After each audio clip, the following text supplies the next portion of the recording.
changes that I've made in the Invector um, melee shooter animator. So, starting here with the locomotion, I ran into a couple issues with the blend trees, and I decided to do something here. It involved changing one thing in the code. Well, actually, we had to add one thing in the code, and that's a move set ID from a, I think it was like either a bool or, anyways. So we just copied it and added another line of code so that the move set ID was an integer, so that here in your transitions, move set ID equals the ID that you want to move into. Um, problem that we're running into is some of you will know that a moveset ID. So here I can just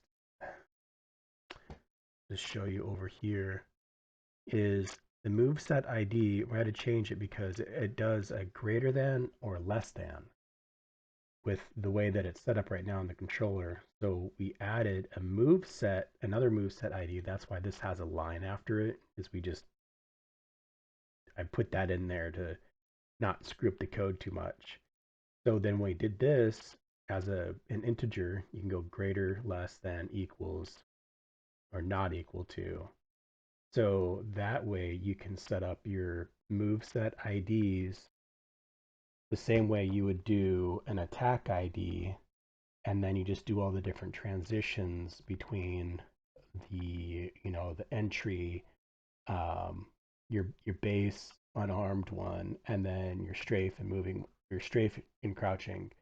And with some of the other assets that I've gotten for different movements and attack of the different weapons, like holding a great sword or two swords or a sword and a shield.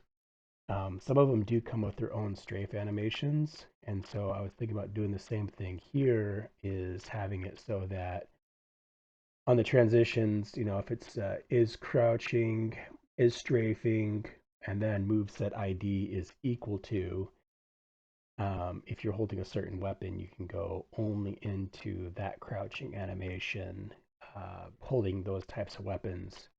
Um, Even though with your base layers here, you have your upper body IDs, um, where you have your weapons equipped.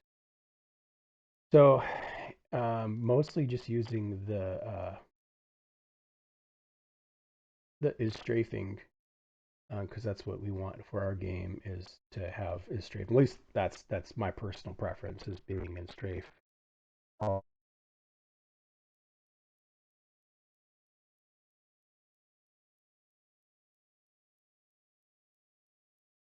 Pretty much has it.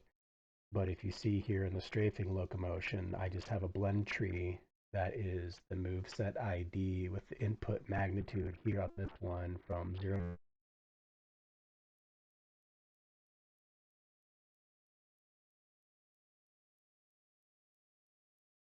trees.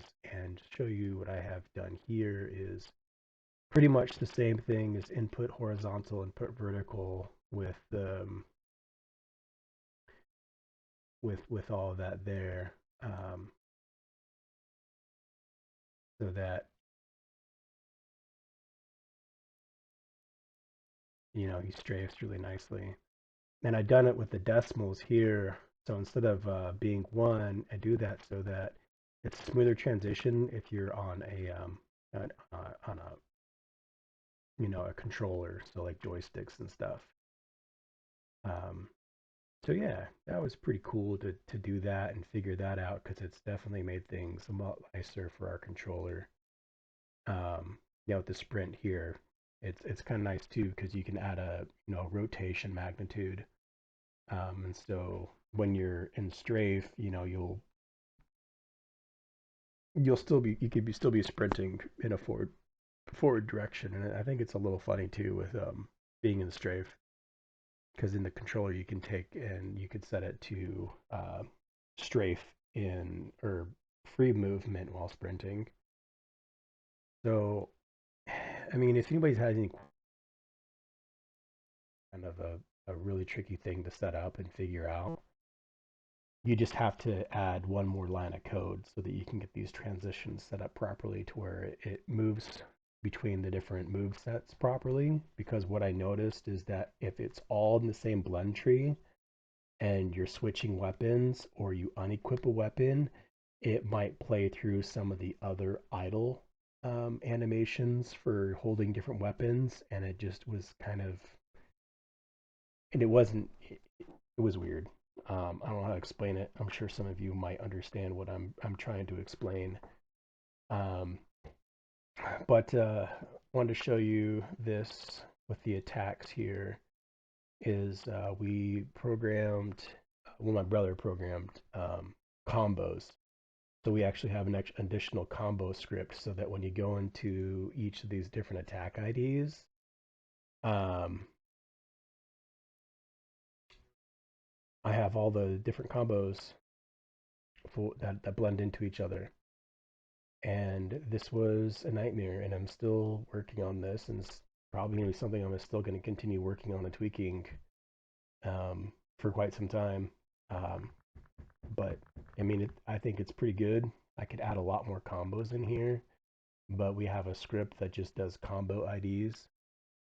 So basically, like your attack ID, but then we have a combo ID too. And I think we have about, I don't know, like we have like over 60 different combos programmed in there, but I'm only using a handful of those. Mostly just, shift plus WSAD.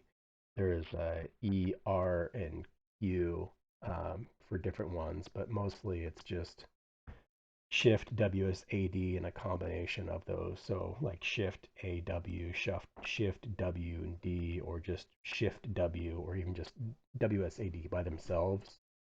We'll do combo attacks, and going in here and setting up the exit times for everything so that they played properly was a bit of a nightmare. But I just wanted to share that with you guys, for everybody that's using Invector.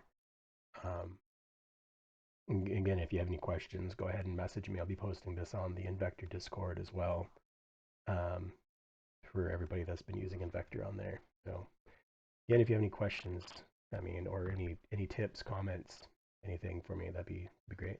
Thanks.